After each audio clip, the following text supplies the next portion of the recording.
Hello, welcome to episode 35 of Ring Takes. Of course, I'm joined by Brian and Lewis. As always, thank you guys for joining me. In this one, we're going to be talking about Jade Cargill signing with WWE, the WWE Releases, and then talking about what is the pay-per-view PLE event full weekend with AEW WrestleDream and NXT No Mercy. We can get right into it as soon as I make the banner, because I forgot. Boom, there we go. We can get right into it. Jade Cargill signing with WWE bright and early on Tuesday morning. I believe it was 8 o'clock. Right on, it was broken by ESPN that Jade Cargill signed with WWE, multi-year deal with WWE, especially with her departure from AEW, which we talked about last week. Of course, her departing there, losing to Chris Statlander in her last match. And then it just seemed like she was going away. And then the writing was on the wall that she was going to end up in WWE. We didn't know when, we didn't know how. And then, especially after Monday Night Raw, we were thinking, "Oh, she's not showing up. What's happening?" Or at least me personally, I thought it was going to be a little bit more down the line. But nope. On Tuesday morning, they announced that she's signed. They showed her walking into the Performance Center, and then, of course, she had an interview with the Masked Man via the Ringer, David Schumacher and Kaz. Whole bunch of press run that's already happening. Her walking into the Performance Center, interviews galore. What do you guys think about Jade Cargill finally signing in WWE? Well, I feel like when they announced the news yesterday, I feel like for the rest of the morning, as far as us three go, I feel like that's all we were talking about, or like yeah, because it is a monumental signing. And me personally, I've never seen WWE, like, as far as the coverage goes for signing her, filming her, like Daniel stated, filming her walking into the Performance Center and such. I mean, they're actually treating this as a big deal. I mean, you heard Triple H. He tweeted out after that Jade is an athlete that's essentially a game changer. I mean, yeah, they really made it seem like this is a monumental signing. And Daniel mentioned the media that she's been doing, the first podcast that came out of them interviewing her. She really made it seem as though that, like, this was coming to WWE. It was ultimately a part of a plan, because she has such appeal outside of wrestling. Being a fitness model, being the athlete that she is. I mean, the opportunities with being associated with WWE are going to be next level for her. So so it's definitely a lot of positivity that comes with that. She definitely, and then she even mentioned all of the possible people that she could match up with. I mean, when you mentioned Nia Jax and Rhea Ripley and Bianca Belair, which is a huge one that she went into, almost going as far as to saying that that's a future WrestleMania main event, which, if booked correctly, it definitely is. So definitely a great get for WWE. Whether she's on NXT or if she's on the main roster, you could set it up either way where she'll have success. Whether it's in NXT, being in the breakout tournament and then challenging for the title, or challenging for the title just outright, or you can bring it to the main roster. I know some people were floating around the idea of her being the lady of this new Hurt Business. I know that was thrown around, but there are so many ideas. There's so many options that they could go with, because she's so multi-dimensional. The only thing that I ask is that she please be a heel. Please, you have to have her start out as a heel. There've been too many times where they've brought in people, whether it be, I'm going to use Bobby Roode as an example. When he came to the main roster, they had him as a baby face. When he had that whole heel run in NXT, and even before that, when he was in Impact as a great heel. There have been times where they brought people in and they don't necessarily, they try to rebuild their character in their eyes instead of sticking with what was successful. So so that's the only thing I asked for. But all in all, bringing in Jade is a huge get. And Daniel, I remember that you had stated in the chat that if you were WWE, that you would have released the news of her signing tonight, right before Dynamite, correct? Yep. To kind of have AEW scrambling, but she's such a big signing for them that They could have announced it last week. They could have announced it last week, and AEW still would have been scrambling because she was their one homegrown talent of their women's division that was considered a top 5 talent. So definitely, like I said, definitely a great get for her, and looking forward to seeing how she's ultimately utilized. Mm-hmm. Yeah, and it's funny when there were so many rumors and everything, and it was like, honestly, the media that was put out on it wasn't even like rumors. It was a done deal before this announcement was even made. You would have thought like everybody knew that she had signed the contract already. And one thing that I was wondering was that, why WWE decided to announce it when the whole Cody thing was going to happen. I mean, obviously there's a whole lot of history with Cody, but I feel like majority of the time when it comes to these big sightings, it's usually kind of kept secret or whatever, or there'll be leaks or whatever, but it's never usually like, oh, ESPN just broke the news, they just signed this person. Like, this is not usually a normal thing. So I honestly think from WWE standpoint, it's like a power move. Like, we're still the bigger company, we're still the grandest stage that is out here. And the fact that, like Brian said, she always knew that WWE was going to be the place that she wanted to end up in. And, she is one of the homegrown AEW women, female wrestlers. And for her to, she had an amazing run and she started her career there. But, obviously she saw that WWE can give her more opportunities, expand her brand, all that stuff. So, I'm definitely excited to see how they're going to handle her. I'm definitely wondering if they're going to do NXT or the main roster. I feel she might be ready for the main roster, but I don't know. You guys know me with the state of NXT right now. I don't know. I feel like, she'll run through NXT real fast, and I don't know if it's even worth having her go through the NXT run for like a year to then just be on the main roster. Like next year, I think kind of strike when the lightning's hot and just get her on TV and just get her going. I think that would probably be the best for her. And, it's not like she hasn't been on TV before, so this isn't new to her.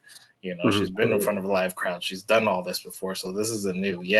There's probably a change in style, but like they said, she's an athlete. She'll probably adapt very quickly to it. And the fact that there's so many potential feuds, and we don't even know if she's going to be on Raw or SmackDown.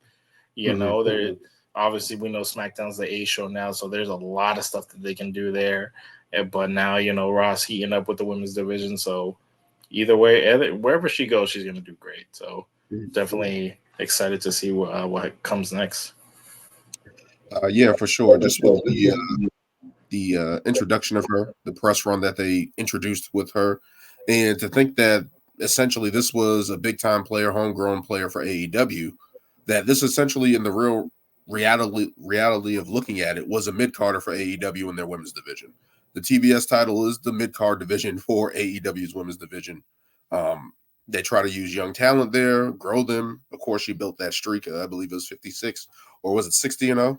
Yeah, she got the 60. 60. It was 60-0, right? So she built that streak up and then was still held into the mid-card. And when she did her interviews with the Masked Man and other podcasts, it was just like she was basically alluding to being kind of limited in what she was doing, right? Like there was supposed to be something more and at least a next step level into her career in AEW that obviously wasn't fulfilled. So to think that WWE has taken essentially a mid-carder in the women's division of AEW and now has presented her like a star, especially releasing with the ESPN press run, the pictures at the Performance Center, walking into the Performance Center, this is obviously a big deal. Like this is not something that they're taking lightly. We even heard last week that they were already working on creative for her.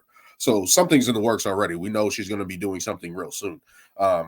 Now, whether she goes to NXT or SmackDown or Raw, I was saying in the chat that she should go to NXT and work down there and just run through. And you said a year, Lewis. I don't even know if it has to be a year. You know what I mean? It could be a short run or whatever the case may be. Usually they have time there, especially with the women's division. The way it is, as Brian was saying, do the breakout tournament. But I'm just like, she doesn't even have to be down there a year. She could just have a run there, a little run, and then potentially bring her up. there's so many I've options. I've just never seen really. I mean, I don't know if you guys probably have a more better memory than me. Like, what is the shortest run you probably ever seen in NXT where somebody kind of just catapulted to the main roster? The one person I could probably think of off the top of my head was probably Drew McIntyre when he initially came back to. That's true. I know he was only there for a couple of months. He was only there for like a month or two, and then he already had a title match, and then he won the title. Then he got injured, and he was out. Yeah. And then he came back, and he was on Raw with Dolph Ziggler. Yeah. I'm trying to think. That's why I think if. Go ahead. Yeah, how long was Big E down there? That was in the beginning. I didn't really see it down there. That was like that FCW. That was the very beginning. That was like the NXT title, like the NXT title when they were. That's what NXT. And I'm just trying to think, like, how long was he down there? I don't remember him being down there too long, but there's just so many avenues that you can take with her, and especially we all thought about her being the muscle of the Hurt business. Her and Bianca Belair being a tag team. I've even thrown some stuff out there that I'm probably going to say for later down the road when we figure out what she's actually doing. But no, the sky's the limit with her, especially with her size and athleticism. And she's mentioned all those people that we talked about, like Nia Jax, Bianca Belair, Charlotte Flair, people like that, Rhea Ripley. So it's like the top main eventers that she's already talking about. And then in my mind, I instantly thought of her trying to like gorilla press slam Nia Jax. That was like the first thing that came into my mind. I'm like, is WWE going to try? I don't know if she can do that, but if she's able to do that, I don't think she'll be able to do that. That's instantly the first thing that popped in my head. Like trying to gorilla press Andre the Giant, like like trying to do that like a slam or something. Like I don't know, but it's just like I just instantly was like, oh shit. But thinking about what she can bring to the table in terms of the NXT and SmackDown roster, whatever the women's division she goes into, she's going to have a presence there. Obviously, she's going to have an impact there, and WWE is definitely making sure that she's given the time, given the attention coming in at least. So it'll be interesting to see what happens with that, man. All right, so she better stay away from those tag titles. Yeah. But Lewis, you gotta at least give them credit for. Since you talk about the tag titles, you gotta at least give them credit for at least highlighting Isla Dawn and Alba Fire and saying that like there's a curse on these titles now. That curse is because of us. At least trying to at least put some light on them again. And they're probably gonna end up with the titles again. Honestly, they should. They're the only true tag team. And that's why I say she needs to stay away, because put her in the tag team. Let's say fantasy booking, whatever. She gets in the tag team with Bianca. Boom, they win it. One of them's gonna get hurt, and then it's just another. Oh, what do we do? Be on the show for a year. Yeah. And then talking about Jade, and then to go back to Jade for a second. When we talk about her being a homegrown AEW talent that they didn't kind of elevate when they should have. I mean, this was a woman whose debut match was a tag team match in which Shaquille O'Neal was her tag team partner against Cody Rhodes, and I think it was Red Velvet. Shaquille O'Neal was her tag team partner. I mean, it doesn't get any bigger than that for a debut match. So you would think with that strong start that they would just continue to elevate, but almost like the TBS title became a crutch for a little bit on her, because even though she was winning matches and slowly getting better and being entertaining every week, it was almost like that this was her limit, and we all know that she was better than that. She could have easily been in a feud. I would love to see a feud with her and Britt Baker. I would love to see her and Saraya. I waited for that for so long. Yeah, exactly. How do you not even hint at it? I think we were all thinking when she lost to Chris Statlander that was going to be the next thing, right? Like she was going to get into the actual women's division, maybe battle on Nia Rose, Toni Storm, fight everybody who's there. It was like you already fought all these kind of mid-card, lower-level women to build your reign. Now we're going to see you in the ring with some actual proven. We thought that's what the streak was building towards. Like that was what it was for. We're going to build you here, and then once we get it here, we're going to take you up to the next level. And it just never seemed to happen. As Brian said, you figured that would have been the natural progression, but it's just like time ran out with AEW.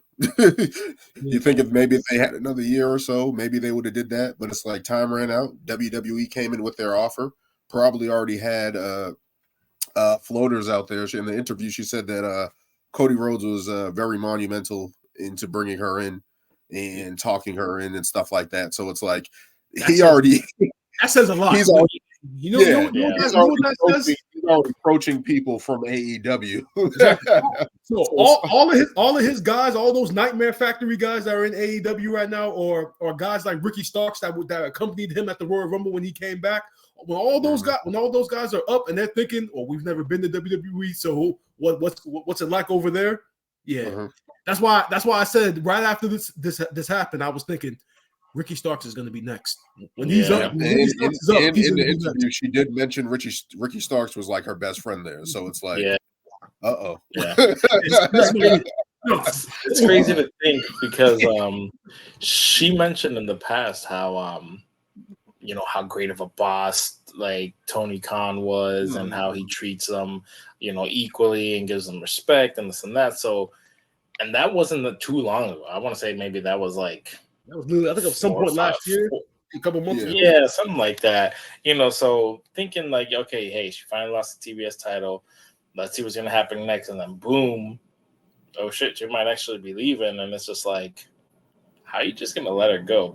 And I think that's what maybe more people are more curious is like, what did AEW even try and offer her anything? Did they offer just the same stuff? And she was like, I'm not going to stay. Did they offer her a better creative or whatever? I think that's, or was she always just like, yeah, no, WWE's where I want to go. It's like, it's funny, like to actually know what the process was. But, it's also crazy is that at least from the wrestlers' viewpoints, they're not like, oh, I can't believe you're leaving. It's like, no, good luck in your success, Exactly. It's more the internet wrestling community that's all like, how could she leave? Or WWE got her. Blah, blah, blah. Yeah, that's just that tribalism bullshit amongst exactly. That I think amongst us three that we don't agree with. I mean, we all watch both shows. Maybe AEW a little bit more than Daniel does, but when people move, we're not sitting there like getting all in our feelings and such. I mean, because Kenny Omega even sent out a tweet about it saying, guys, as fellow wrestlers, when other wrestlers go to other promotions, we're actually very happy for that. And maybe you guys should do the same. Exactly. I mean, from a wrestler's, I'm not a wrestler, but from a wrestler's standpoint, okay, this person goes to a different company, they get paid, they get more money. Now the asking price for us, our wrestlers, our women over here, as time comes up, people are going to be paid accordingly. So it's like one hand rubs the other, one hand washes the other. Yeah, way. exactly. Essentially, in a sense, right? So I'm pretty sure those guys are wanting to see her do well, and I'm pretty sure people can lie or whatever the case may be. All wrestlers watch the other product. Exactly. They all talk about it. They all, especially if they're like their best friends and stuff like that. All their boys and everybody's over there. Like I know for a fact, Chris Jericho didn't stop watching. He got so many. So I know for a fact he still watches, even though he'll say in the interviews he doesn't. Like he keeps up with everybody. People keep up with what's going on with the other show, and that's normal. And I feel like that's fair. But it's definitely going to be interesting to see what they do with her going forward. I can't wait to see. Hopefully, she debuts this weekend. But we'll see what happens with that going forward with Jade Cargill. Save her for the Rumble. Save her for the Rumble. And again, I want to say that too. I was thinking that too. Like maybe she just draws this out. But it's like the way they announced it, I'm like, they kind of can't draw it out. I feel like they're going to have to get her in there. I think they can. Like maybe I feel like all shows in the crowd or something, and then just kind of just like tease it. Can you tease it that long? I say do video packages and then hype packages. I just think Rumble is like a place where people get pops, like the AJ pop, the Edge pop. Like I feel that's a great way to introduce new people that are big time. The Cody pop, like No, I love the Royal Rumble surprises are the best because you actually don't know what it's going to be. Wow, you enjoy surprises, Dan. I can't believe it. Hey, I said surprise comeback. 1936. Remember that? Like, a minute. Surprise Remember the comeback. minute. Surprise debut. Surprise. Those are surprises. Okay, I just want to say that. All right. Excuse me. Surprise comebacks. I didn't let him finish. Hey. No. He said he likes surprise comebacks, not surprise finishes. That's what he says. I'm just saying. Austin's won it 3 times. And Not back to back. Nobody had an issue. Yeah, he did. He won in 97, 98. Yeah. And then he was gonna win 99. He was gonna win 99, and then Vince won. If he really want to get technical, he didn't win it in 97. He got eliminated by Bret Hart and then pulled that shit. So technically, he was eliminated. Speaking, Brian. Speaking. He won. He got taken out, and the ref didn't see it. I'm saying they counted 97. It's in the record. Speak the truth. Speak the truth. Yeah, yes, in the books he won it. Yes. Yes. I'm just saying what's in the records, what's written down matters. History is written by the victors. That's all I'm saying. Yeah. I get that from Call of Duty. Modern Warfare 2. I think it was Roosevelt who said that. One of those guys, one of those presidents. But we can keep moving on here. With the arrival of Jade Cargill, we also had the departures of a bunch of WWE releases. That kind of shocked, but I want to say it's more so trimming the fat of WWE, really, essentially. and I joked in the group chat that, hey, maybe this was just their way of like just getting the money to pay Jade Cargill, just trim the fat of all these other wrestlers and push Jade Cargill. But we had a bunch of guys going there. We have Matt Riddle, who was a little bit of a shocker because he was featured on TV nearly all these months for a long time, despite his legal trouble and all the controversies that he had with him. He was still featured on TV. Long-standing guy Dolph Ziggler, who is like 3rd ranked in WWE matches of all time, which is crazy to me. Also being released, Shelton Benjamin, who has been there for, I believe, just 20 years. I believe a couple months ago he got to 20 years. Elias, Mustafa Ali, Emma, Riddick Moss, Aaliyah, Top Dollar, Rick Boogs, Mace Mansoor, Dana Brooke, Dabikato, Shanky, and more, of course, that were released. I think it was up to 20 people there. But any shockers to you guys? What do you guys think about the WWE releases? You go ahead. A lot of these weren't shockers. I think there was just people that got over at some point and just weren't given a chance to shine on their own. I think one of the ones that stands out for me is definitely Elias. Elias was definitely one who, whether he was a heel or whether he was a babyface, got over easily. And, the man was, I wouldn't say maybe he was like the greatest wrestler. I think he was a good wrestler. I feel like they didn't let him highlight it as much. I kind of always wanted him to win the mid-card title, whether it was US or IC or even a tag team, just to kind of like, I feel like that would have elevated him into another like rank. You want to know who he reminds me of? Who? Damian Sandow. Yeah. That's what he reminds me of. And see, that's why I talk. When you feel that cash in the Money in the Bank, it's like. I think the only other one that was more just of a head scratcher was Emma, because I'm like, Emma was one that was a kind of homegrown NXT female wrestler. Got released, she kind of wasn't really doing anything big at that time, but went on the independent scene and was killing it. She was a heel, she had a new persona and everything. And then I was happy that she was to come back because, she had an amazing match with Paige down in NXT and a couple other people. Mm-hmm. And she had a kind of a little goofy gimmick early on, but for her to come back and not to like let her highlight anything and then just put her as like a manager / girlfriend type thing. I didn't really understand what that was. And then just release her again. It didn't really. Isn't this her 3rd time being released? I believe it is. So I actually have a question about Emma, because I got introduced to Emma when she debuted on Raw, because I wasn't watching NXT at the time. That dancing gimmick that she was doing on Raw, she wasn't doing that in NXT prior. Yes, she was. She was doing that in NXT prior. It was getting over NXT. Yeah, she had that from the beginning, and then they highlighted her in the crowd where she was just dancing, doing that, and then people were actually like doing it because they knew it from NXT. I always thought that was something that Vince just threw on her because she was coming. Oh no, that was legit. That was legit. All right, okay. Yeah. So she wasn't released 3 times. The thing was, they were trying to reintroduce her before she got released the first time, because she was on TV and they took her off, and then they were like Emma, and they were doing all these like packages. They were gonna repackage her as Emmalina, and then she came out and pretty much said that she wasn't gonna do it, because they were trying to make her more feminine. And I guess they realized she can't do this, she can't pull this off. So let's just drop the character. Like, and then, I remember that now. Emmalina, redebut her, and then they just dropped it. Yeah, and then they released her, but then she was on the independents for a while, and then I was like, when I heard that she was coming back, I was like, okay, maybe she'll come back, she'll have some banger matches, blah blah blah. She didn't get any of that. Barely got in the ring. As far as other people, Mace Mansoor, Top Dollar, Rick Boogs. I feel like Rick Boogs, I know some of you guys don't really like him, but I thought he was entertaining with Shinsuke. You're right, we don't.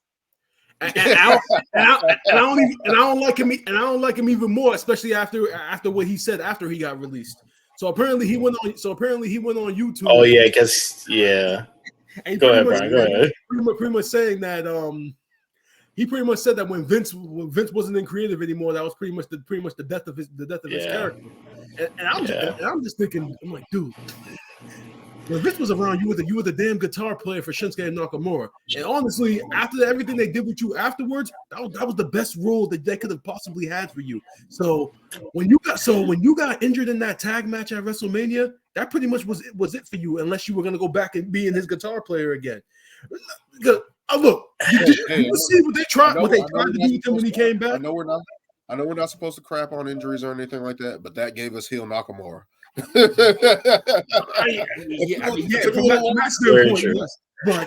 it wasn't instant though. It took a while. It took a long time, but we got heel Nakamura, and I'm fine with that. I will say this. I don't care. I don't know. Maybe similar to Elias, like the whole music, and just because it paired well with Shinsuke's like intro and everything, I thought it was pretty cool. When he came back, and he was just this like, he kind of reminded me of like Mojo Rawley. Hype. And he was actually legit. I mean, Mojo was big too, but he was just like, it was just a bunch of like hyped up and like kind of like stupid goof type thing. And I'm like, okay, you could probably be a comedy act, but it's not gonna go anywhere. Actually, now that I think about it, when I think about him being a guitar player, Pat McAfee is the real reason why he got over, because every time he dancing on the table, hyping up the entrance to the point where the camera started panning to Pat McAfee every time Nakamura came out. So you want to get technical, you kind of owe all that to Pat McAfee. But that's what I'm saying though. Like, he didn't have to come back as like that same type of character. Hey, what if they would have gave him a heel type thing? He probably could have done something different there. We don't know. I thought he was instantly going to be putting a tag team with Madcap Moss. I thought that was the direction that they should have went, if anything.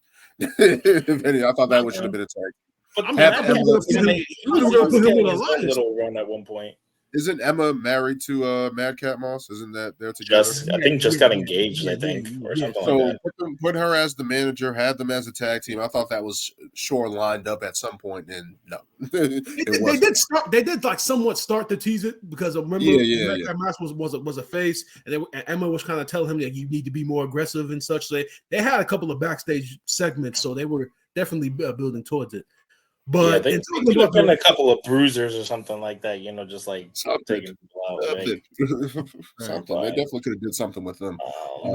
But definitely, when I look at these lists of releases, the two that stand out to me are Mustafa Ali and Matt Riddle. More so Ali, because he was actually one of the ones out of all the releases that was still being featured weekly on television, to the point where he had a title match this Sunday at NXT No Mercy against No Dom. Mercy. So that was definitely left field, and then you read the reports, and it's pretty much been like the kind of like the same story of like he's wanted out for like the longest time, and they wouldn't give it to him. So they kind of like there was supposed to be something. I was reading that there was supposed to be something with him and either Dragon Lee for the NXT North American title. Like they was actually supposed to be in a feud with each other, actually battling for the title, and then at the last minute they switched to put Dominic Mysterio in there, and he got the title. And whatever original plans they had, that fell through. And now when they came up with the him to face Dom, I'm pretty sure some of the booking decisions in that pretty much saying you're not going over. yeah, probably was the last straw for him, and he was like, "Nah, I'm not doing that." I also saw a video that I guess he was also catching a little heat because I don't know if it was the same character he was doing at the time. I remember, obviously, before he went to NXT, he was doing the whole like positivity thing.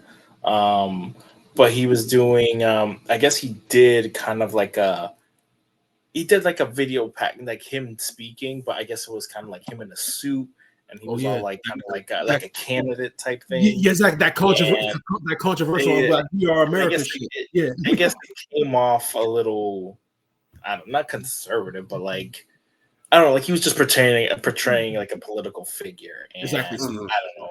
I guess it got posted, and then didn't they put him in retribution? I mean, retribution. I mean, retribution wasn't political. I mean, WWE now, like, bro, if you have a political Antifa, all that stuff they were telling into, they literally, like, they said that I mean, from that standpoint, yes. But when you first saw Retribution, were you thinking like? I did. When they did that fire segment, all the riots that were going on around that time and stuff like that, and then all the stuff with that, like that was around that time. So putting two and two together, it was like.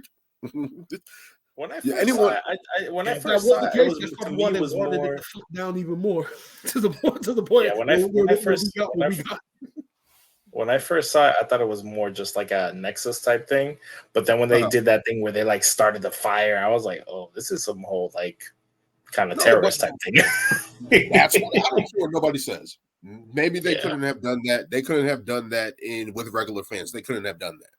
The Thunderdome thing, that gave them time to think, make up shit.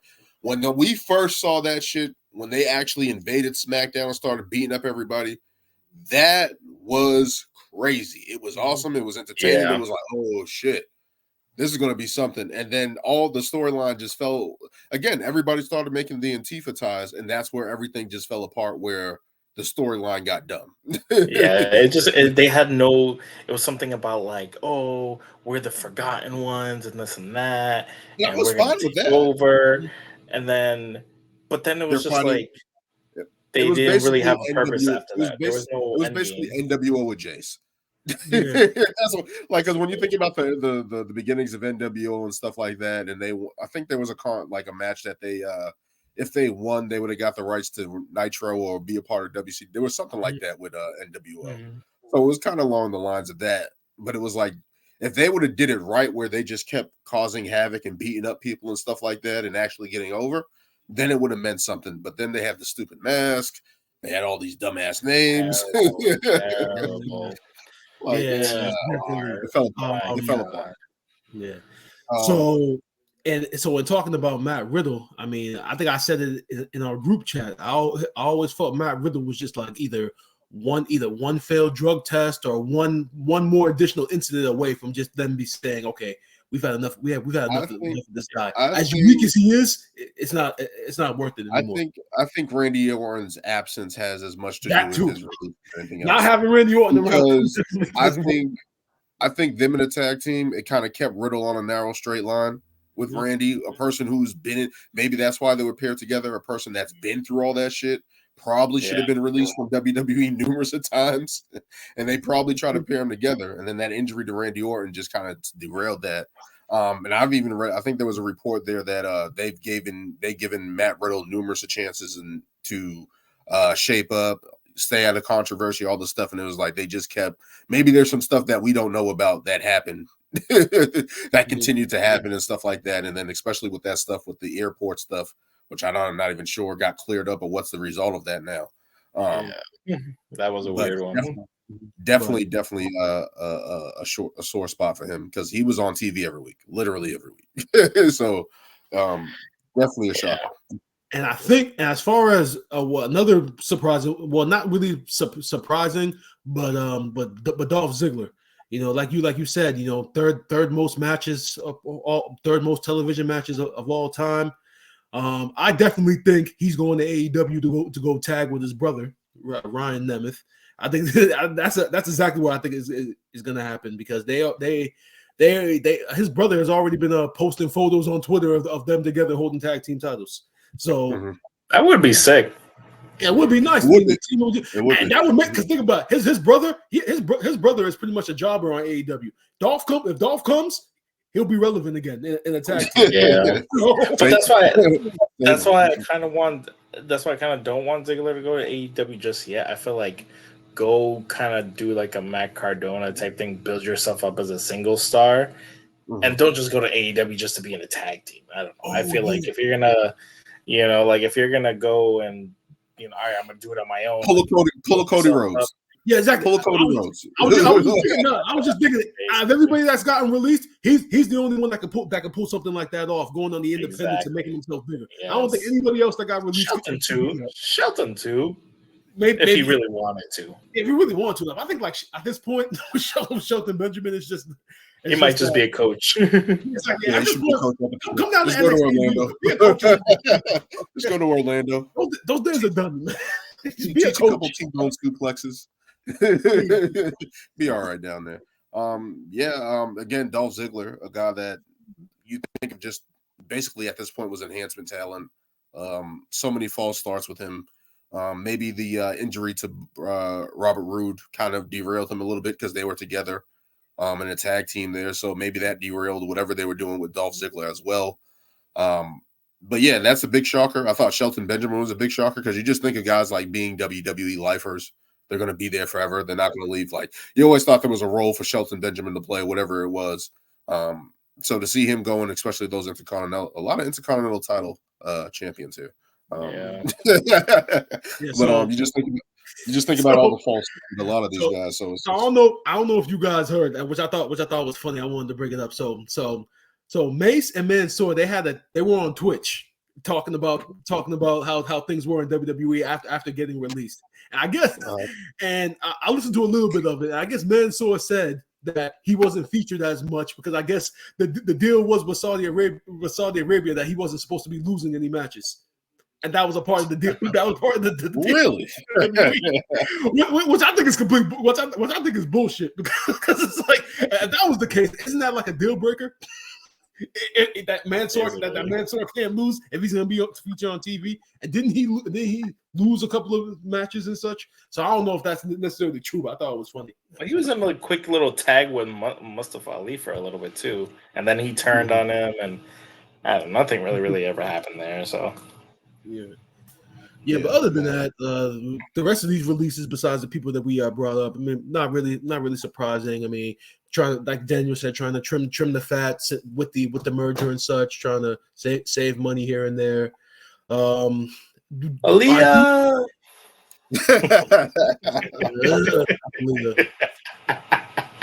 No, man, because I know you all think I'm hating on Aaliyah. Look. The little bit that we she never really did anything. Exactly. The little bit that we got of her winning the tag team title, that was all good and stuff. But I just keep on thinking about the fact that she was in NXT for so damn long, and so many other people got called up way before she did. And it's just like, she was like, I remember her. You guys remember that show that they did called WWE Breaking Ground or whatever that show was, where they featured NXT. Like, I remember they featured her. She was coming into NXT, and that was like years ago. And fast forward, all these other people have been called up, and she was still down there. So I'm thinking like, okay, she's not getting any better if she's still down there. And then eventually, when she did come up, they put her in that feud with Natty, where she beat Natty in 3 seconds, and then that was that. And then they really didn't do much for her, and they kind of presented her as this little innocent girl that was getting bullied all the time. and nobody really cared. So that's why I've always been sour on Aaliyah, because I always just thought there was nothing there. No, I know. Yeah, she was in NXT way too long, and then came up and nothing happened. So, I mean, they didn't even use her down there like that. So it's like, if you're not going to use her in the ring, you're not going to use her to like show developmental, or even a jobber to that extent. Like, just she's not even on TV every week to be a jobber or anything like that. It was just like, you're not doing anything. And then WWE does this weird thing, like, all right, let's bring them to the main roster and see if there's anything there. It's like, you didn't develop them. You didn't do anything with them. So what? Let's bring them to the main roster and change everything about them that made them unique in NXT. Like, the fans won't notice the difference. Yeah, they don't know who these guys are. They don't watch NXT. Nobody watches NXT, even though it was way better at the time. Yeah, way better. Leaps and bounds. Way better. Putting up better numbers, but it sucks that these people got released. Hopefully, they're able to pick up their fine job somewhere. Continue with their wrestling careers. Maybe we'll see some people back. Some people get released, they come back.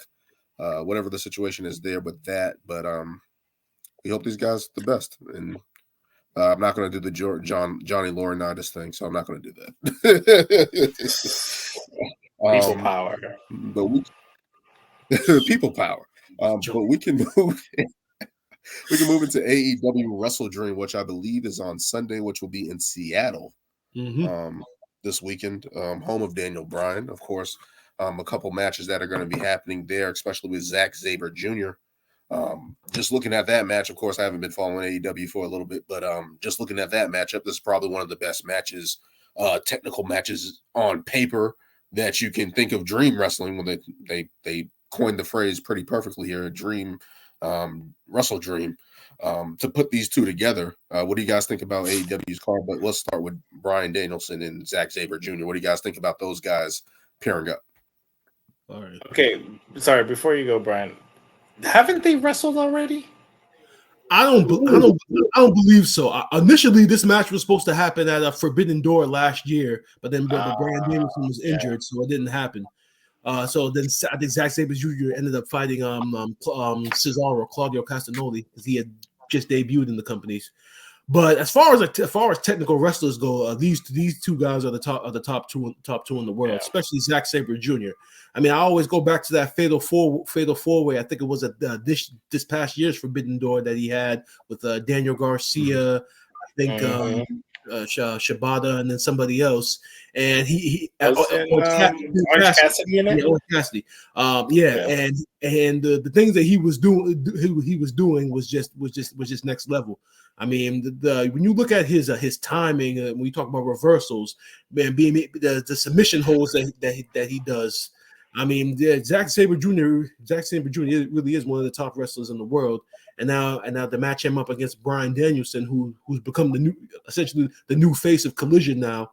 I mean, you're always going to get a great performance out of both of them. So it being in Bryan Danielson's hometown, that actually adds something to it as well. But you definitely they really haven't really told much of a story with it. It's pretty much just going to be two technical wrestlers in the world, who's the best. And watching AEW tonight, they really didn't really have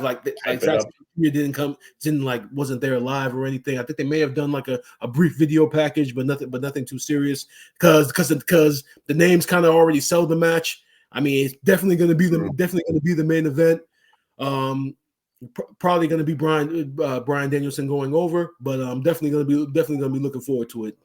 Mm-hmm. Yeah, this pay-per-view, honestly, I don't even know the full card. I was watching AEW a bit. I know that match. I know there's a 6-man tag with Chris Jericho, Kenny Omega, Kota Ibushi, against Takeshita, Sammy Guevara, and Will Ospreay, which again feels like the same thing. Family. Yeah, the Don Callis family. Yep. it just feels like the same thing it feels like the same thing from what was it, All In at Wembley? Where it was All In, All Out. I mean, it's pretty much the big one. The big one at Wembley. Yeah. The big one where it was I think it was another 6-man too. It was Kenny, Ibushi, Takeshita, Will Ospreay, and there was somebody else. I honestly don't remember, but I'm just like, these matches were like, first of all, yeah, this pay-per-view just kind of feels like another Forbidden Door, honestly.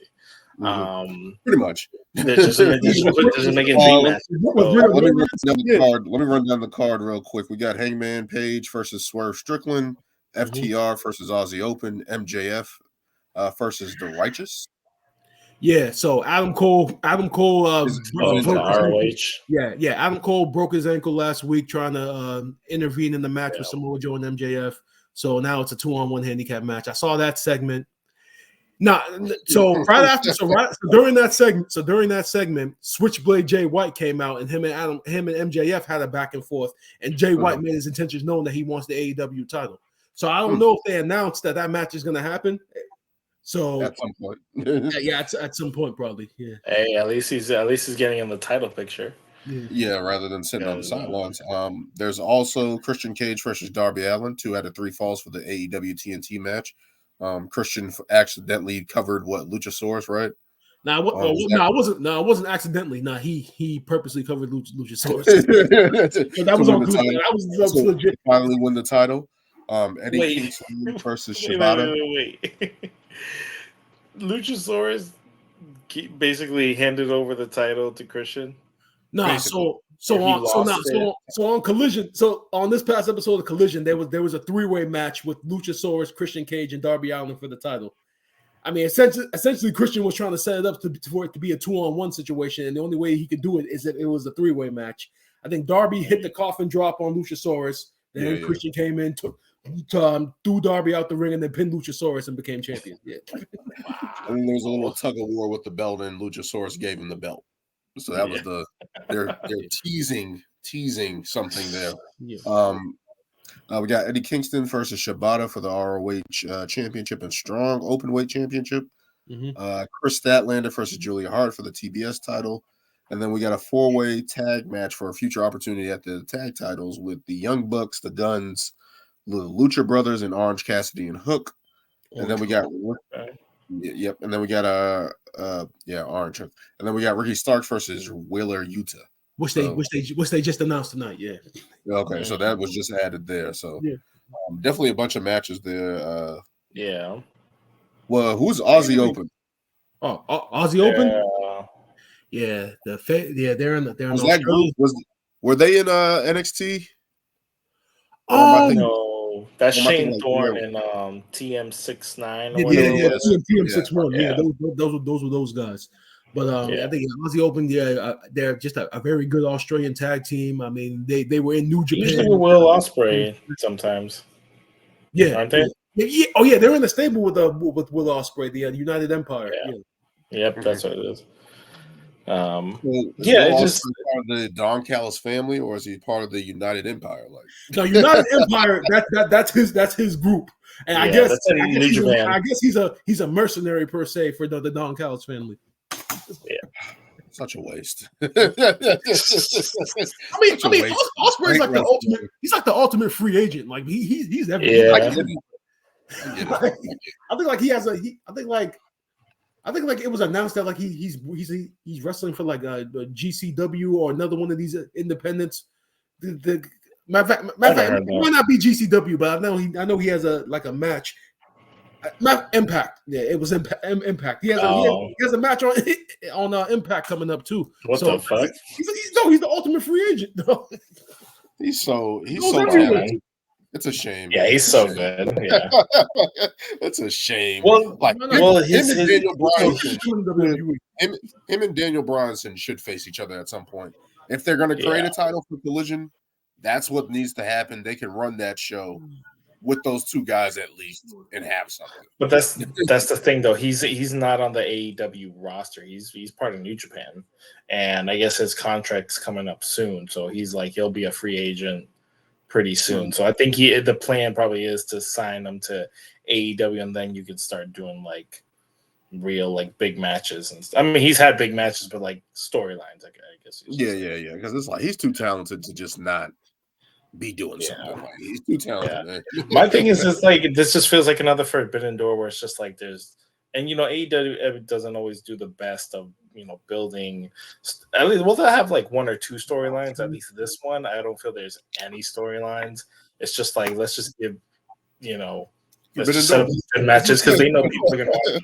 So Forbidden Door 2.0. So I was actually watching AEW in the background, and the main event for the show tonight was actually the contract signing between Hangman Page and Swerve Strickland.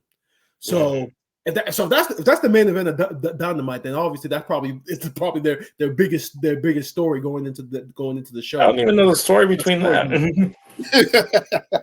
I mean, the story is pretty much. I mean, that storyline is pretty much. I think Swerve came out in the middle of a Hangman Page promo and pretty much told the Hangman that since he's been winning, that it's been a minute since the last time he's won the AEW championship, and that like he's getting soft. He's not hungry anymore, and Swerve went as far as to say that if I got as many opportunities as you, I'd be the first Black AEW champion already. So it's not so things aren't fair. So, but I know if I take you out, I'll finally get the opportunities I deserve. So that's pretty much that. Shit, I hope Swerve gets the win. Yeah. Swerve needs to be in that top spot. He's from Seattle. He's from Seattle too. So hopefully, you want to know who's coming? Top Dollar. Oh God! Let's go. He's available. Hitting that top rope. He'll hit the top rope again. I keep getting confused. That spot is the reason why he got released. When I see Top Dollar get released, it's like, did they release Hit Row? No, right? It's just him. It was just him. That's why I'm like, yo, really, that spot, yo. And the thing is, he can do that shit. I've seen him do it on YouTube. And apparently, when he did it, he was a heavier weight. That's what he claiming. So that's why I'm like, yo, he can do this shit. Man. I don't know why he's even I don't know why he's even going for that spot. If like he's too heavy. There's big dudes who can do that. I'm just saying for him. For him, it looks like he can't do it that way. No, but I'm saying there's still dudes who are like heavier than not heavier, but maybe around the same size they could still do that move. And him, like, bro, if you can't do it clean every time, don't do it. Michael Cole killed his career. Michael Cole. He had too much cash in his pocket. He had too many dollars in his pocket. Yeah, definitely. He could have played that, right? Like he should have played that up. Like I got too much money in my pockets when I'm all these dollars. Yeah. But in getting back to WrestleDream, Tony Khan had said in like the media call he did for the event that like that this pay-per-view is pretty much going to serve as like a reset for AEW with all the turmoil and nonsense that had been going on with CM Punk getting let go, with Jade leaving and everything, that this was going to be kind of like a rebirth or a restart for AEW. And if he's saying things like that, the only way I could see that is that at this show, because there's not a lot of stories, and then you need to have like a major like impact signing, which is why I'm thinking that if what he's saying is true, this will be the perfect time for On This Day I See Clearly Edge. You're not gonna hear that theme music, but if Edge is coming to AEW and he's signed. If you're gonna debut him and say this is a reset, this is the perfect place to do it. If not Edge, we've also heard rumors about Mercedes Moné, Sasha Banks possibly joining AEW. That would be. If those are true, and you're saying this is going to be a reset, having both of them debut on this pay-per-view is definitely a step in that direction. Shaking his head already. Dan's shaking his head. I mean, I don't want to see Sasha Banks there. I mean, me personally. WWE. I don't want to see Sasha Banks there because go back to WWE. That's all I'm saying. I'm just gonna say this from Edge's standpoint. I understand the whole angle with him and Christian. You can also do an angle with him and Daniel Bryanson, especially what they did at WrestleMania. Like, hey, you got my way. One more run with Christian before he hangs it up. Like there's some things that he can do with Christian. There's some stuff he can do with Daniel Bryan, but I can see him trying to have a tag team match with even be heels. Because they can be pricks together, and like I can see Edge wanting to do that, not really getting that type of heel run that he wanted in WWE in his latest run. You know what I mean? So he can possibly do that. Sasha Banks, as I said, just go back to WWE or just stay in New Japan. Or just stay in New Japan. Do not go with the see. That's why. Why can't she have a quick run? Why can't she do not go to a sinking ship. Do not. You just complained. You left a whole company for how they treat women. You just left a whole company for how they book, how they treat women, the wrestling that they have, the time they given, and now you're gonna go to AEW where they have probably been worse.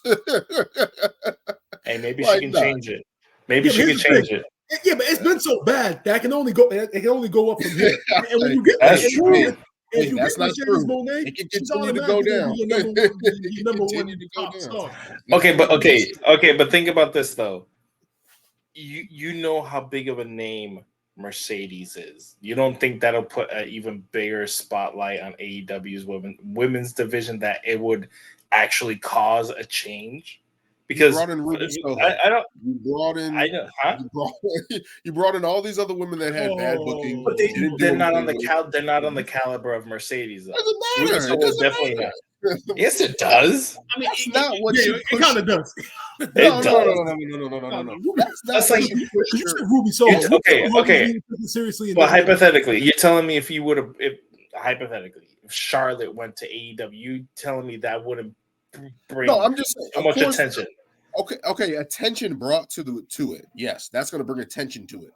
But in terms of booking and what they're going to do with it, I don't know.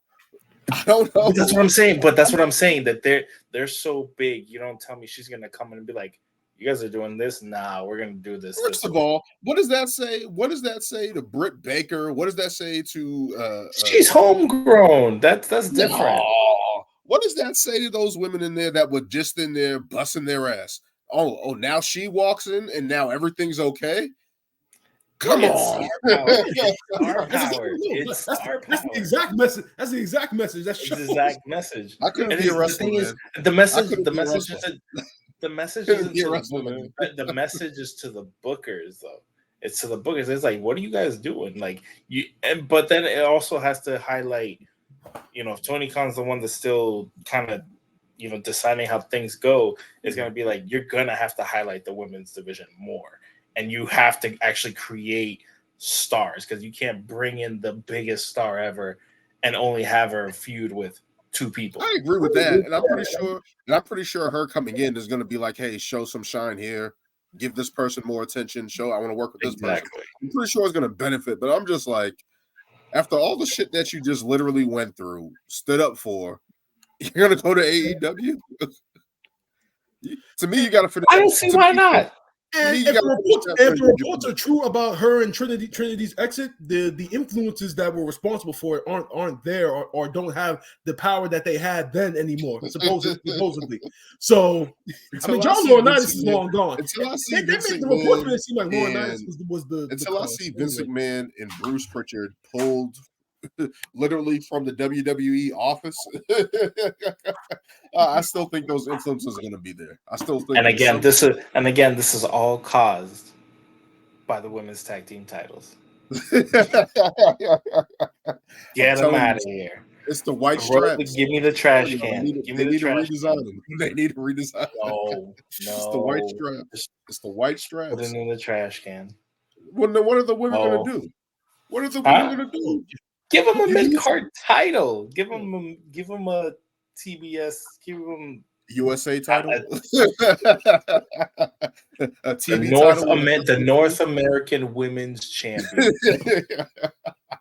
How simple is that? The United States Women's Champion. How do you have? How you gonna tell me you have? They just lost a world champion, a world heavyweight championship, and then the women's world heavyweight championship. You can't do the same thing for another title. They just lost their Patriot. They just lost the angle for that. They already released Lacey Evans. Lacey Evans is gone. She's too controversial. She's too controversial. Is she? Stole too many people's. She stole Sergeant Slaughter's move without asking. Yeah, that didn't help. That didn't help for sure. But yeah, WrestleDream's happening Sunday. We'll see what happens. Maybe there's some debuts. I don't know what the ties of the no compete clause. I don't know if there was that for Edge. Or maybe they're just like, hey, you want to go to AEW? You've done so much for us. Hey, go ahead. Maybe it's one of those deals like, hey, go ahead, go to AEW and go wrestle with Christian. Go ahead and do something over there. Maybe that's the spot they were in, but hopefully there's some debuts there. That would be dope to hear about. Yeah. And then bringing that up, because I remember like in the earlier episodes of the podcast when we first started talking about AEW, I remember Daniel, you saying your first comparison to it was WCW, and when you look at this week, who the WWE signed Jade, one of their homegrown up and coming athletes. And then you look at all the people that AEW assigned that WWE let go. Some of these aging guys who were probably only there just for the paycheck or for creative. Mm-hmm. I mean, when you start to see that now you're starting to think, they're emulating WCW a little bit now. Especially when we hear they bring it in. I've said it from day one. They are WCW 2.0. That is what they are. Whether they want to admit it or not. They started on TNT. It's on TNT. AEW Collision resembles Monday Night Nitro. All the stuff are there for WCW. I'm just saying it's WCW. And maybe people are seeing it now. And that's not necessarily a bad thing because WCW it's not a bad thing. WCW did have its moments. It was entertaining. It did have great matches. But there's limits. There's levels to it. And I've always been saying that. And if this is a reset already for AEW, like this is stuff that WCW did. The reset. We're going to rebrand. We're going to do this. That's a reset. And hopefully it's not the same outcome because I think there's a little bit more bang for the buck now, especially with the market for wrestling. So it's like I don't think it's going to be the same as WCW, but it's like a reset. Stars, there's controversies, there's people quitting, so much backlash, all this stuff going on. It's like, how much can you deal with that until the network says enough, wrestlers say enough? Like, who knows? I don't think they're anywhere near that, but that's just me. Hey, there's signs there. That's all I'm saying. Yeah. You can't say that. You don't even watch it. Yeah, I check it out every day. I watch the clips. I will say that there is going to be a lot of great in-ring action as far as Sunday night goes. I mean, no question. List. Like I'm actually looking forward to for once in my life. I'm actually looking forward to a 6-man tag with Kenny Omega, Jericho, and Kota Ibushi because those are big names that will make the match very entertaining. That's what happened at All In, and that match ended so fast. I was like, this was so anticlimactic. I was like, what the hell is this? CM Punk was like, and then got released.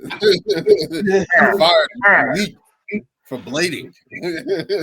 That's what they didn't want to tell you. CM Punk got fired for blading. That's what it was. Because he got caught bleeding. He got caught bleeding. He got caught. I mean, when you talk about Darby and Christian, they've actually had a feud going for a couple of months now over the TNT title. So that's actually one of their top stories, and the fact that it's going to be 2 out of 3 falls, and the fact that Christian is actually the TNT champion right now, and they're in Seattle, in Darby's hometown. So the emotion in that match is going to be awesome. Good marketing. You got Swerve Strickland. You got Daniel Bryanson. You got Darby Allen. Exactly. You got three hometown guys. And Seattle has a history of since like the Roddy Piper days of being a crazy territory, like for fans and stuff like that. Yeah, exactly. I mean, those people in Seattle, they're still not over the fact that the Seattle Supersonics moved to Oklahoma City. That's serious. Anytime it's ever brought up on a wrestling show, the fans will boo for literally 5 minutes straight because they're still not over it. I don't blame them. Yeah, bring the Sonics back. The fans in Seattle are better than the fans in Miami. I'd rather have the fans in Miami leaving the game. I still remember that shit they did in the finals all those years ago when they left early, thinking that shit was over, and then tried to get back. They tried to get back in. After that, I'd rather have a franchise in Seattle. The Seattle fans wouldn't do that. Oh man. But that's happening in Seattle. Hopefully it's a great show. Hopefully there's a great turnout. Let's turn our attention to NXT No Mercy, which is Saturday. A lot of matches going on there. You got Noam Dar versus Butch, who won the Heritage Cup tournament to get this opportunity against Noam Dar. Carmelo Hayes faces Ilya Dragunov. Bron Breaker versus Baron Corbin. They just went through a wall on NXT. Yeah, man. Yeah. They're selling that. They're selling that feud. They're selling that brawl pretty good. So we'll see what happens with that as well. Tiffany Stratton versus Becky Lynch in an Extreme Rules match. I'm not going to say what I said in the group chat there, but I'll just leave it there. I'll just leave it there about Becky Lynch. We got Dirty Dominic Mysterio versus Trick Williams, who got that opportunity, I believe, this week in a number one match. So that's going to be interesting to see him get that singles title. I think this is his first opportunity at the title. So it's going to be interesting to see how that goes. Yep. And just don't mean to cut you off there. And they announced Dragon Lee is going to be the guest referee in that match. Yeah, which I'm like, why? Why? He just lost on Monday. Dirty Dom put him away on Monday. He don't have to deal with it. So he lost on Monday. Then he lost the fatal four-way. He wasn't pinned, but he lost the fatal four-way. Then Dom had a backstage segment where he was talking about Trick Williams, and then Dragon Lee attacked Dom. So, and I guess Shawn Michaels felt that, well, Dom thinks he runs the show. Well, he clearly doesn't, because I'm going to make Dragon Lee the veteran guest referee now. So, wow. I'm just going to say this, a quick note. Shawn Michaels as a special guest referee screwed everyone all the time. He screwed The Rock. He tried to screw The Undertaker. He screwed The Undertaker against Bret Hart. He tried to screw The Undertaker in the Hell in a Cell against Triple H. Yeah. I was like, why do you keep getting that job as a special guest referee if he screws everybody all the time? So the fact that he's giving out the job to people is kind of like, you already know what I want you to do, right? He has the black and white Foot Locker shirt ready to go. Yeah. The second job. It's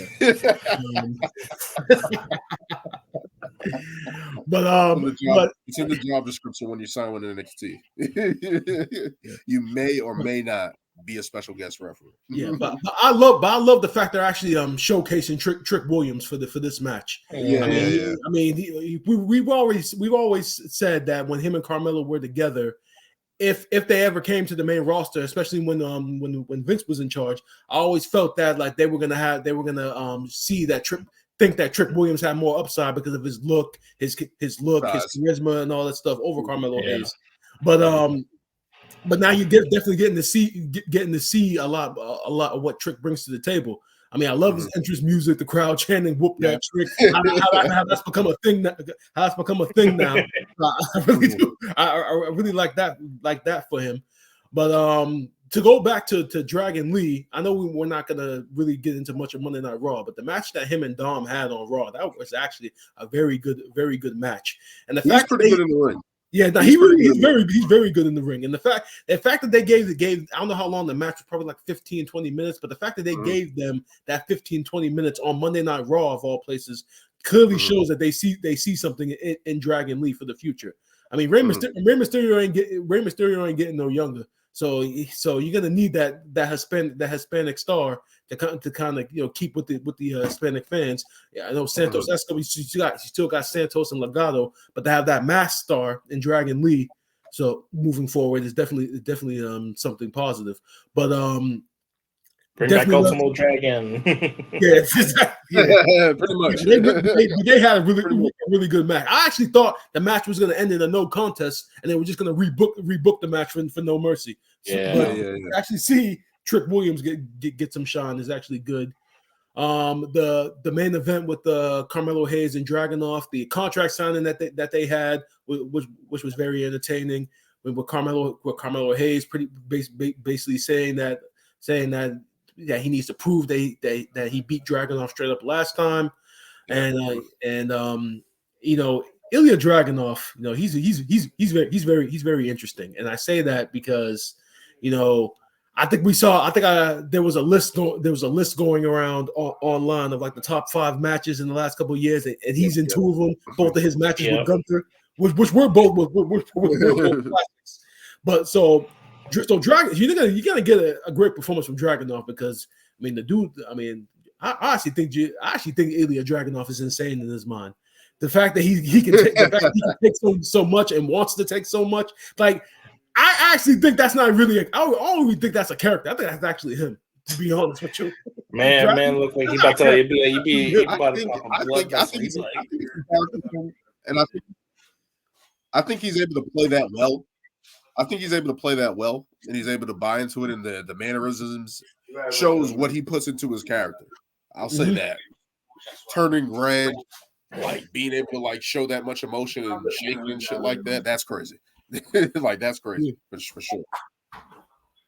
Yeah, but I know, Dan, you're going to kind of hold back on Becky Lynch right now, but the at least the package that they did with her and Tiffany Stratton was good. But I mean, you just clearly see have Becky talking in it. Yo, I hear you go was again. Becky talking in it. You need to talk. Oh man. Just saying. I know you guys don't like the everything O word has its time. I know you guys don't like the O word in here, almost or overrated. I know you guys don't like those words in here, but as I said, at some point we gotta realize she's not the greatest on the mic. We gotta she's pretty good on the mic. She's good. She's good. She's not the best. She's good. You guys are gonna start seeing. it. Just saying. So who would you say is better, her or Bianca on the mic? Oh, Bianca's better than her. Bianca's better than her on the mic. I'll give Bianca that. I don't think so. Yeah, Bianca. They haven't allowed Bianca to be a heel, and I feel like that's the problem. And I feel like that's the problem with her work. We've seen Becky as a face and as a heel. We have not really seen Bianca Belair as a heel besides those little spurts in NXT. She can talk. It's just that she's forced to be a baby. Being a heel makes you a great promo. It brings out more, though. You're able to go a different place.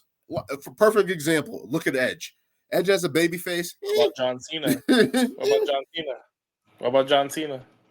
If we're talking Dr. John Cena. I'm saying his majority of work has been babyface. It was a very short period that he was. But everybody remembers that heel work. Yeah. Everybody remembers the heel work. They remember it now. 5 years ago, they weren't even thinking about it. Trash. That was dope. That's how we got over. That's how John Cena got over. If it wasn't for that heel work, if he was the prototype, how long would you say John Cena was here? Like 2 years or 3 years? Yeah. On those early editions of SmackDown, it was like 2 or 3 years. Yeah, it was about 2 years. Yeah. It's about 2 or 3, like roughly around there. But it's like that got him over. that again, him as that little heel, that heel work. That I'm telling you, if they just start moving people as a heel, certain people as a heel, they're gonna take off. Drew McIntyre. Instantly comes. Bianca Belair comes to mind. Oscar, we were saying, hey, should be a heel. Fucking shit. I don't know. Then doesn't that bring up too many heels and not enough baby faces? You gotta switch somebody to baby face. You gotta switch somebody. So Luz, I want to ask you specifically about something as far as NXT No Mercy goes. This fatal 4-way tag team match that we got coming up. Don't you just like how NXT builds their tag team division compared to other? Oh, that is the family Tony D'Angelo. See what competing for titles actually does. They had a segment throughout the show of them pretty much having a family dinner together, and those are your top teams, and then you got the new team of what are they called? OTM or was it? Yeah, Lucian Prince and Nima. I don't know who that is. Yeah, with Reggie Scripps. So you see that team. out OTM, out the mud. Yeah, that's what they're called. No, I'm fine with that. I'm talking about scripts. Yeah, I'm cool with that. Oh yeah, Reggie. Yeah. The fact that he's actually trying to act, the fact that he's trying to act hard and act like he's on this he's on the same level as these guys as far as the hood and all that shit goes. I'm like, yo, dude. Dude, you were wearing a damn mask doing flips and stuff, and then they had to cut that character loose because everybody and their mama knew it was you. So that's the real reason why. Is it Rockstar Spud in the Authors of Pain, basically? Pretty much, yeah. I don't see it's literally. This is why I say Triple H and Shawn Michaels. They don't understand certain things. They try, but they don't understand certain things. Like as black men, we see this dude with this tag team, and we're like, nah, it ain't it. It ain't him. He's trying, but nah, it ain't it. Think of all the roles that Reggie has had. First he was with Carmelo. This is Reggie. Yeah, I thought he was gone. Reggie surprisingly made the cuts. Oh my god! Surprisingly made the cuts. He made it. Wait, he was really wrestling in that mask on Level Up. Yeah, that was Scripps. Yeah, that was Reggie. That was his name. Oh my god! See, this is what I'm telling you. I told you. I think they dropped the character with the mask because everybody knew it was fucking Reggie. So it was like, yo, what's the point of doing this character? Like everybody knows it's him. So take the mask off and let him be all the masks to give him, you really couldn't just give him something that maybe covered it up a little bit more. Out the mud. Jesus. I wonder why he came. Yeah, but I'm fine with that. I'm fine with that name. I'm fine with that. Yeah, but the fact they actually had like a segment like that throughout the show, but no, showing their tag team division and such, and building towards the Fatal 4-Way. I mean, like we always complain about how on the main roster the same focus definitely isn't shown, and now we're gonna get a good match out of it. I mean, I will be watching. Yep. So as far as the rest of this card goes, if I can make a prediction right now about Baron Corbin and Bron Breaker, there's not going to be a finish. I feel like Von Wagner is going to come back and take both of them out. Yeah, probably. He's been out with that. He's been out with that since Bron Breaker tried to take his head off. So yeah, I just feel like he took his head off. What? Yeah, well, other than that, yeah, we got a very. It's going to be interesting to see how that plays out, especially with him coming back, and especially the brawls that they've been happening. So they're probably going to try to set up a triple threat with that. Most likely, I can see that happening with those guys just beating the hell out of each other. Mm-hmm. Can definitely see that. Mm-hmm. Yeah, I think that's where we can end this one here with Ring Takes here, episode 35. We got AEW Collision happening. AEW Collision happening this week. Smackdown happening. We'll pick up with that because Fastlane is next week. It's crazy. It's next week Sunday, so we'll see how that goes. Last man standing. Yeah. Yes. We will talk about that next week with Seth Rollins and Shinsuke Nakamura. Definitely going to be interesting to see how that plays out. Much more happening. Hopefully we get a women's title match set up for Fastlane. Hopefully more matches get set up for Fastlane. And we'll see how that goes. We got NXT No Mercy on Saturday. We got WrestleDream on Sunday. So we'll follow up with that a little bit. We'll get in predictions for Fastlane, whatever matches. It's been a week, and I don't think we only seen like 2 matches announced. So we'll see how that goes as well. But of course, as always, thank you guys for joining me. I'll wrap this one here. And until next time. 1, 2, 3.